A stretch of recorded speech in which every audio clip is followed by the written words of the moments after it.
Judicial magistrate वस्ती में Rashid Minhas road पर डंपर की टक्कर से बहन भाई के जाँ बहक होने के केस की समाअत हुई। ड्राइवर फिरदौस को अदालत ने 2 रोज़ा जिस्मानी रिमांड पर पुलिस के हवाले कर दिया। तफ्तीशी अफसर ने इंकशाफ किया कि मुल्जिम के पास से हैवी ट्रैफिक लाइसेंस नहीं मिला है।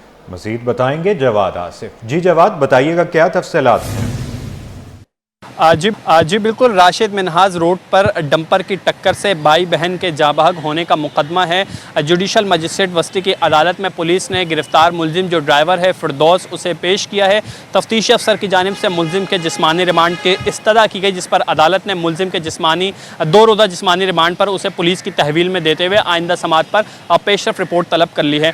तफ्तीशी अफसर ने अदालत को बताया कि मुल्जिम के पास HTV जो लाइसेंस है वो मौजूद नहीं है, जबकि उसके पास से LTV लाइसेंस मिला है, ताहम वो भी 2016 में एक्सपायर हो चुका है। जबकि तफ्तीशी अफसर का ये भी कहना है कि इस डंपर का जो मालिक है उसके बारे में मालूमात हासिल करनी है, जबकि जो दस्तावेज़ात और कागजात हासिल किए हैं उनकी भी तस्दीक करनी है। जबकि इस ड्राइवर को हादसे के बाद अवाम ने तशद्दुद का निशाना बनाया था, जिसके बाद उसकी आँख पर चोट लगी थी। याद रहे कि इस डंपर की टक्कर से जो है वो भाई बहन जाँ बहक हो गए थे और इस वाक़े का मुकदमा उनके चचा की मुद्दत में थाना यूसुफ प्लाजा में दर्ज किया गया था। गुंडागर्दी की सियासत कबूल नहीं, काम करेंगे, किसी से डरेंगे न धमकी में आएंगे। सीनियर वजीर शर्जील इनाम मेमन का सिंध असम्बली में 2 टोक ऐलान। वाज़ेह किया, कराची में बड़ी मुश्किल से अमन आया, शहर में दोबारा दहशत गर्दी की सियासत नहीं होने देंगे। भत्ताखोरी और लिसानी सियासत को परवान नहीं चढ़ने देंगे। दहशत गर्द जहन के लोगों ने डंपर्स को आग लगाई। डंपर जलाने वालों के खिलाफ दहशत गर्दी का मुकदमा दर्ज कराएंगे। डंपर हादसे में मुलविस ड्राइवर को गिरफ्तार कर लिया। 25 अगस्त के बाद सिर्फ कैमरा वाले डंपर चलेंगे। शर्जील मेमन के खिताब के दौरान MQM ने शोर शराबा भी किया। शख्स अपनी मासूम बेटी को और बेटे को मोटर बाइक पे लेकर जा रहा था रात के 3 बजे। उसका एक डंपर से हो गया एक्सीडेंट। डंपर का ड्राइवर अरेस्ट, डंपर पुलिस की तहवील में। उसके बाद चंद शरारती दहशतगर्द दिमाग के लोग, दहशतगर्द तरबियत के लोग वो आते हैं सड़कों पर और मुख्तलिफ 7 डंपरों को आग लगा देते हैं। तो क्या उनको गिरफ्तार नहीं करना चाहिए था? किसी से डरेंगे थोड़ी, किसी की धमकियों में थोड़ी आएंगे। उनको गिरफ्तार भी करेंगे, उनके खिलाफ मुकदमे भी होंगे और इस तरीके के पुरअमन शहर को दोबारा आग में धकेलने की कोशिश करें उनको भी नहीं छोड़ेंगे अगर उन्होंने भी इस तरह की हरकत की। सर, ये शहर में अमन बहुत मुश्किल से आया है। इस शहर में किसी सूरत में भी दोबारा लसानियत की सियासत, दोबारा बदमाशी की सियासत, दोबारा भत्ताखोरी की सियासत, दोबारा गुंडागर्दी की सियासत नहीं होने देंगे। कुछ भी हो जाए, कोई भी कीमत हमें नहीं करने देंगे। सर नाजरीन, बताते चलें कि 4 रोज़ गुजरने के बाद भी कुरंगी सो क्वार्टर में नौजवान के कत्ल में कोई पेशरफ न हो सकी। ज़मान टाउन थाने में भाई की मुद्दत में मुकदमा दर्ज कर लिया गया। मकतूल के भाई का कहना है कि हमें इंसाफ फराहम किया जाए। तफसीलात बता रहे हैं उसामा मलिक। जी आगाह कीजिएगा। बिल्कुल, देखिए कोरंगी का इलाका था 100 क्वार्टर पासबान चौक, जहाँ पर 5 और 6 की जो दरमियानी रात थी, उस रात में जो है वो एक शख्स अपने घर के बाहर यासीन बैठा हुआ था कि मुसल्ला मुल्ज़िमान आते हैं और उसको जो है वो फायरिंग करके कत्ल कर देते हैं। भाई से हमारी बात हुई थी। भाई का कहना है कि तकरीबन यासीन पे जो है वो 14 गोलियाँ फायर की गई। पुलिस को जो है वो जाए वकुआ से 8 गोलियों के खौल मिले थे। उसका मुकदमा भी जो है वो भाई की मुद्दत में ज़मान टाउन थाने में दर्ज कर लिया गया है। लेकिन ताहाल जो है वो इतने दिन गुजर चुके हैं, पुलिस मुल्ज़िमान को गिरफ्तार करने में नाकाम दिखाई देती है। पुलिस का बताना है कि फायरिंग जो है वो ज़ाती दुश्मनी का शाखसाना लगती है, क्योंकि उससे जो है वो कोई चीज़ ऐसी छीनी नहीं गई थी। यासीन अपने घर के बाहर बैठा हुआ था कि मोटरसाइकिलों पर सवार मुसल्ला मुल्ज़िमान आए हैं और उन्होंने जो है वो यासीन पर फायरिंग की है, जिसके नतीजे में यासीन जो है वो फौरी मौके पर ही जाँ बहक हो गया था, जिसकी लाश को जो है वो जिना अस्पताल मुंतकिल किया गया। उसकी तकरीबन जो है वो भाई का बताना था कि 14 गोलियाँ जो हैं वो उसको लगी हैं। जाए वकुआ से पुलिस ने 8 खौल भी बरामद कर लिए थे। अब तक पुलिस ने कोई गिरफ्तारी जो है वो अमल में नहीं लाई गई है। यासीन जो है वो 3 छोटे बच्चों का बाप था और अपने घर मछली का जो है वो काम वगैरह करता था। पुलिस का बताना है कि वाक़या जो है वो तकरीबन ज़ाती दुश्मनी का शाखसाना लगता है। वालदा का कहना था कि मेरा बेटा जो है वो मेरी किफ़ालत करता था, मैं एक बेवा खातून हूँ और उसको जो है वो कत्ल कर दिया गया। हमारी किसी से भी ऐसी कोई दुश्मनी नहीं है, हमें जो है वो इंसाफ फराहम किया जाए। पुलिस ने वाक़े का मुकदमा दर्ज कर लिया है, लेकिन आज 5 से 6 रोज़ गुजर चुके हैं, लेकिन केस में जो है वो ताहाल कोई पेशरफ्त नहीं हो सकी है। पुलिस का बताना है कि कुछ मुश्तबा अफराद से तफ्तीश भी की गई है, लेकिन कोई ऐसा क्लू नहीं मिल सका है। मज़ीद भी जो है वो वाक़े के हवाले से तहकीकात कर रहे हैं। जी। नाजरीन, अपडेट करते चलें कि महकमा स्कूल तालीम में तकर्रुर तबादले 19 ग्रेड के सीनियर हेड मास्टर्स की अगले ग्रेड में तरक्कियाँ। सीनियर हेड मास्टर्स को 20 ग्रेड में चीफ हेड मास्टर्स के ओहदों पर तरक्कियाँ दे दी गई। महकमा सर्विसेज जनरल एडमिनिस्ट्रेशन व कोऑर्डिनेशन ने नोटिफिकेशन जारी कर दिया। मज़ीद तफसीलात जान लेते हैं आज़ाद मोहरियों से। जी आज़ाद, अपडेट कीजिए। जी बिल्कुल, हुकूमत सिंध ने महकमा स्कूल पहले में 19 ग्रेड के सीनियर जो हेड मास्टर्स हैं उनको अगले ग्रेड में तरक्कियां देने का सिलसिला शुरू कर दिया है। इस हवाले से 19 ग्रेड के सीनियर हेड मास्टर्स को 20 ग्रेड में जो 2 हैं उनको चीफ हेड मास्टर्स के ओहदों पर तरक्कियां दे दी गई है। तरक्कियां पाने वालों में नूर अहमद और मुमताज अली शामिल है। इसके अलावा असिस्टेंट कमिश्नर यूपी जिला लाड़काना नवीद अहमद का तबादला करके उनको असिस्टेंट कमिश्नर जैकबाद तैनात कर दिया गया है, जबकि असिस्टेंट कमिश्नर जैकबाद एमर आफ्ताब का तबादला कर दिया गया है। इस हवाले से महकमा सर्विसेज जनरल एडमिनिस्ट्रेशन व कोऑर्डिनेशन ने 2 अलग अलग से नोटिफिकेशन भी जारी कर दिए हैं। जी, आगाह करने के लिए बहुत शुक्रिया। कारोबारी दुनिया से खबर शामिल करते हुए आपको बताएं कि तमाम record break. Pakistan stock market में नया रिकॉर्ड कायम। 100 इंडेक्स में 1438 पॉइंट्स इजाफे से 1,46,823 की सतह तक ट्रेड।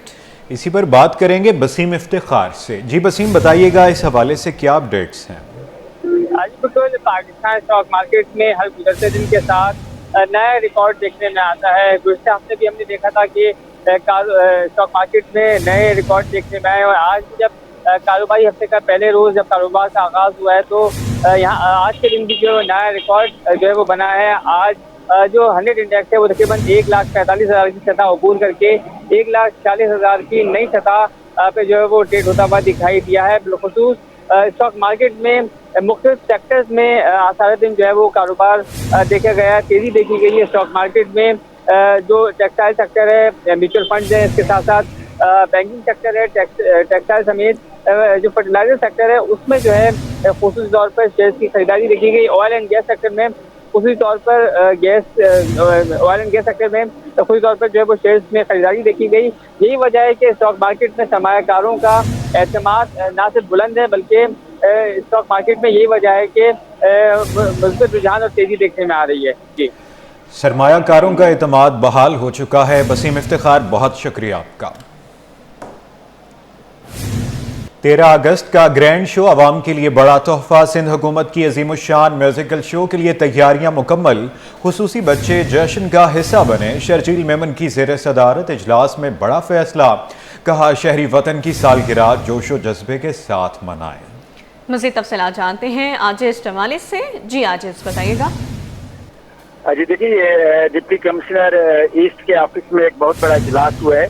ये 13 अगस्त की रात को जो होने वाला अजीमुल शान म्यूजिकल शो है उसके बारे में उसकी तैयारियों का पूरा एक जायजा लिया गया। इसमें सूबाई वजीर बल्दियात सईद गनी, मेयर कराची मुर्तज़ा वहाब, कमिश्नर सैयद हसन नकवी के अलावा पुलिस और दीगर इदारों के आला हुकाम जो है वो शरीक थे।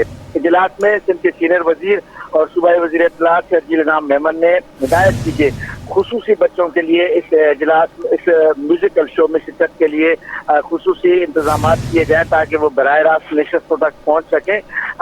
उसके अलावा सिक्योरिटी के हवाले से सीनियर वजीर ने बताया कि तमाम तकाजे सख्ती से पूरे किए जाए क्योंकि हज़ारों की तादाद में लोग जो हैं ये नेशनल स्टेडियम में ये म्यूजिकल शो में शिरकत करेंगे और ये सबके लिए आम होगा। उन्होंने कहा कि 13 अगस्त का ग्रैंड शो अवाम के लिए सिंध हुकूमत की तरफ से यौम आज़ादी का एक तोहफा होगा। और डिप्टी कमिश्नर ने बताया कि कोई तकरीब के लिए 27,000 नशस्तों की गुंजाइश है, जिनमें 10,000 नशस्तें फैमिलीज के लिए मुख्तस होंगी। खुसूस बच्चों के लिए 3 बसें और खुसूसी एंट्री पासिस फराहम किए जाएंगे। मीडिया को खुसूसी एंट्री पासिस फराहम किए जाएंगे। तो ये इंतजाम किए जा रहे हैं। कराची में 13 अगस्त को एक बहुत बड़ा तारीखी म्यूजिकल शो हो रहा है जिसमें मुल्क के नामवर जो गुलकार हैं, फनकार हैं, वो अपने फन का मुजाहरा करेंगे। जी, बहुत शुक्रिया आजिज़ जमाली। जिन्ना सिंध मेडिकल यूनिवर्सिटी में अपना इंस्टीट्यूट ऑफ पब्लिक हेल्थ की जानिब से जश्न आज़ादी की तकरीब मुनक़िद हुई। तलबा और तालिबात के साथ फैकल्टी मेंबरान ने भी शिरकत की और इंतहाई खुशी का इजहार किया। इस हवाले से बात करेंगे इब्राहिम रिंद से। जी इब्राहिम।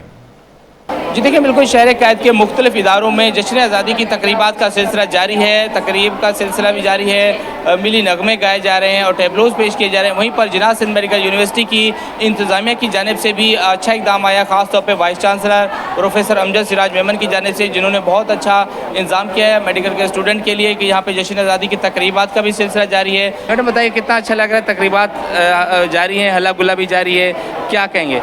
अस्सलाम वालेकुम, बहुत बहुत शुक्रिया आपका। इसका हमारे जो अपना इंस्टीट्यूट ऑफ पब्लिक हेल्थ के स्टूडेंट्स हैं जो कि बैचलर ऑफ साइंस और पब्लिक हेल्थ, और उनके जो हमारे असातिज़ा, फैकल्टी, स्टाफ और स्टूडेंट्स ने मिलकर ये प्रोग्राम आज़ादी के मौके के आज़ादी को सेलिब्रेट करने के लिए जो बनाया, उसमें जो है मार्के हक़ और बुनियानुल मरसूस को ख़ास तौर पर उजागर किया। और उसको उजागर करने में उन्होंने थोड़ा सा जो है कौमी नगमे, मिली नगमे गाए, कुछ उन्होंने स्किट और खाके तैयार किए जो कि न्यूज़ चैनल्स की उसके ऊपर बेस थे, और कुछ उन्होंने जो है अपनी तरफ से कुछ क्विज़ प्रोग्राम किया, और कुछ अपने सकाफ़ती और उन तमाम सूबे और रीजन्स जो हैं पाकिस्तान के, उनके फ़ोक जो है ना, उनके ड्रेसेस और उनके फ़ोक, उसको कल्चरल शो भी पेश किया।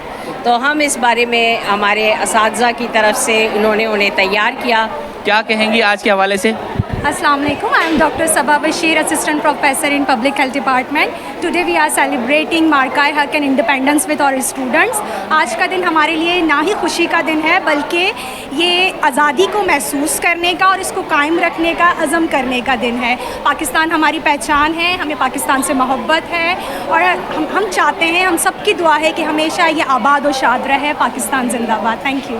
बहुत शुक्रिया, बहुत अच्छा पैगाम दिया कि पाकिस्तान शाद आबाद रहे, पाकिस्तान जिंदाबाद। हमें अपनी अफवाज पे भी फ़ख्र है, जिस तरह मुंह तोड़ जवाब दिया गया भारत को। और ये आज का नहीं, ये 1 अगस्त से लेके 14 अगस्त तक जिनाह सिंध मेडिकल यूनिवर्सिटी में तकरीबात का सिलसिला जारी रहेगा, जहाँ पे मुख्तलिफ अंदाज में पेश किए जा रहे टेबलोज, तकरीरी मुकाबले। यहाँ वहीं पर जश्न का समा है यहाँ पर मेडिकल के स्टूडेंट के और तलबा व तालबात की जानिब से भी, कि यहाँ पर अच्छा इक़दाम उठाया गया इंतज़ामिया की जानिब से कि जश्न आज़ादी की तकरीबात के हवाले से यूनिवर्सिटी को भी खूबसूरत झंडों और झंडियों से सजाया गया है, और यहाँ पे आने वाले तलबा व तालबात भी इंतहाई खुश हैं। जी।